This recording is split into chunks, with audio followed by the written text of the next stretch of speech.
It doesn't end at the line. It's gone to Pennsylvania, it's gone to West Virginia, it has gone further out. We count too. We have loved ones that we are afraid for. We have lives that we are afraid for. And it's only by the grace of God that further things have not happened as of yet. I think that there needs to be an accountability, not only from Norfolk Southern, but from all that was involved in trying to cover this up. That train was on fire in Salem, Ohio. They have it on record. It was on fire there. Why was nobody aware of the fact that this train was coming through on fire? And the little town of East Palestine, Ohio is a wonderful little town. It was a great place to raise your family. And now it's a ghost town because people can't sell their homes. People won't rent their homes. And they have nowhere to go. We have a lot of people that are senior citizens that can't afford to start all over again. And even as us, I know I can't afford to start all over again. What are we to do? We need to have people that are accountable for this, and we need to have our government behind us. That's what America is about, is so that we have a say and that we have somebody to represent us. We thank you for being here. We thank you for your efforts. And we're asking to please do whatever you can do to try to protect us. Thank you, Senator. Thank you. Sheila, over to you. You know, that's one thing that I heard. People on the border in Pennsylvania feel abandoned and forgotten.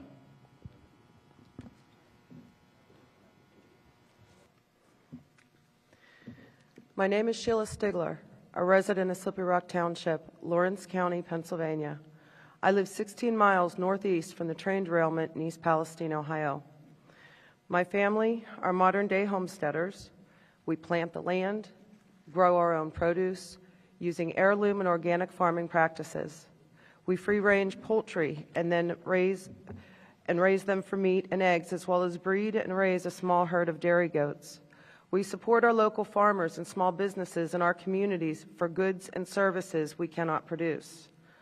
I am a wife, I am a mother, I am a grandmother, and in my home provide childcare for my toddler and preschool grandchildren. My concerns are for the potential short and long-term effects on my family and the impact on our homestead after becoming aware of the derailment on Friday, February 3rd. As the seriousness of the situation developed, my concerns increased. Saturday night, while outside, I noticed a strange odor in the air. This unfamiliar odor brought even more concern and anxiety with the released information about vinyl chloride and the burning rail cars and what they potentially carried. Those chemicals were being released into the air and, dependent on the wind direction, could be carried over our land, saturate the air we breathe, and be deposited on any surface, living or non-living. We immediately put our livestock indoors to lessen the risk of any chemical exposure, as well as began destroying our eggs as a precautionary measure. To my disbelief, an online search for information and direction from our Pennsylvania elected officials resulted nothing. I was shocked to find our governor was not on location or addressing the impact on Pennsylvania. Communities of Pennsylvania residents were fearful. We were faced with uncertainty. We felt abandoned and on our own. While according to Governor Shapiro's Facebook page, Saturday, he was out of town hobnobbing at the Grammys with Smokey Robinson. Monday morning, February 6th, I phoned my local representative office and Governor Shapiro's office. Neither office could answer any of my questions. Governor Shapiro's office put me through to Pima.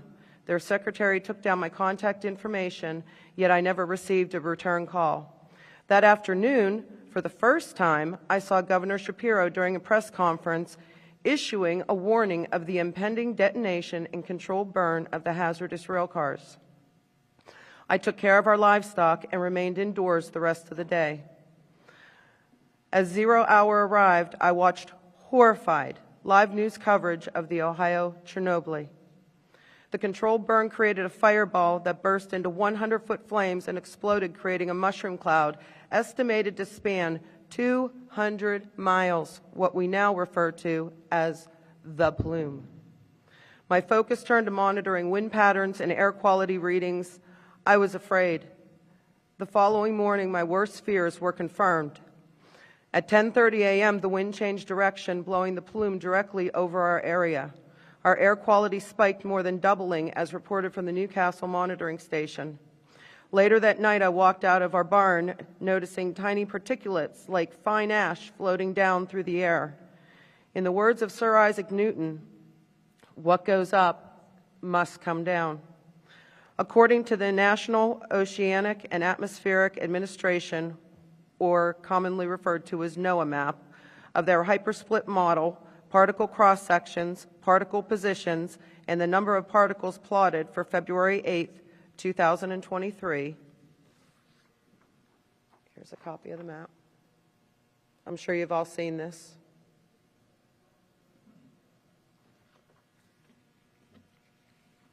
We have all been exposed to some degree and believe we continue to be exposed dependent on wind direction and the jet stream. There are still hazardous chemicals present in East Palestine and the water. The cleanup process is ongoing and remaining chemicals are being disturbed, redistributed, and released into the air. I'm left with questions. Will my family be a part of a cancer cluster in years to come? Will my grandchildren suffer any reproductive issues? What effects will be left on our homestead and livestock? Is our milk, our eggs, our meat safe to consume? Will my kid goats, soon to be born, suffer any adverse effects? Is the ground safe to pasture my animals? Will it be safe to purchase locally grown hay and grains? Is my soil contaminated? Is it safe to grow crops and harvest from plants, bushes, trees to feed my family? I'm heartbroken.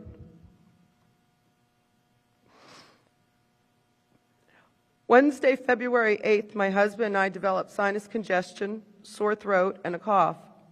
My dog for 2 days had intermittent shivers and a cough. Vinyl chloride at that point was detected hundreds of miles away in the Ohio River.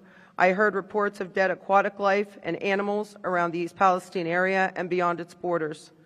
I began to question the safety and effects on our food supply chain from an area that is predominantly sprawling, rural farmland dotted with small towns and villages. I contacted a dairy processing plant near the border of Ohio who receives milk from dairy farms around East Palestine and the waterways in and along the Ohio River. I spoke with their lab chemist and they shared my concerns. They informed me they were a microlab and not equipped to test for the chemicals I mentioned from the EPA report. That type of testing was under the jurisdiction of the Department of Agriculture. To their knowledge, the Department of Agriculture was following the lead of the Food and Drug Administration. They're not aware of any testing that was being done and have enabled the milk. To date, my question is, what testing has been conducted and under whose oversight? What assurance do we have as consumers, the dairy, beef, poultry products, and others that enter our food supply chain from the affected areas are safe? What effects are these toxic chemicals have potentially affecting hunters and their families that harvest them? Now we are hearing talk of angry.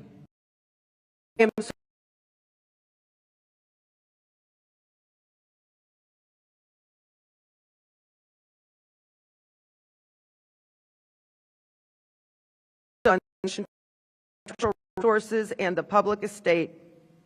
I quote, "The people have a right to clean air, pure water, and the preservation of natural, scenic, historic, and aesthetic values of the environment. Pennsylvania's public natural resources are the common property of all people, including generations yet to come." As trustees of these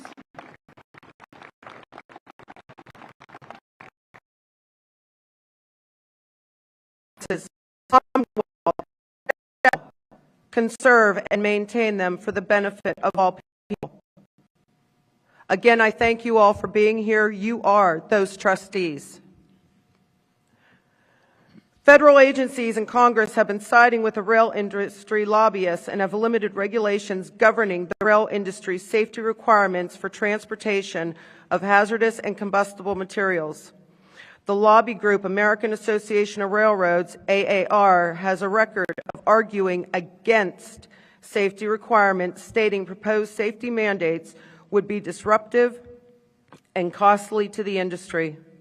The American Chemistry Council lobbied for chemical companies to weaken safety regulations and exempt certain hazardous chemicals from safety mandates, and adopting regulations that put the people at risk for cost-saving convenience of business.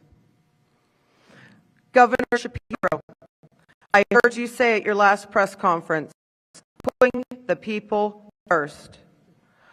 Are you going to allow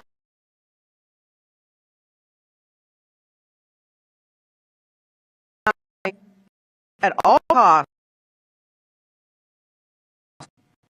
How prepared to hold Norfolk Southern and the lobbyists accountable for Pennsylvanians' constitutional rights? As a trustee of Pennsylvania Resources,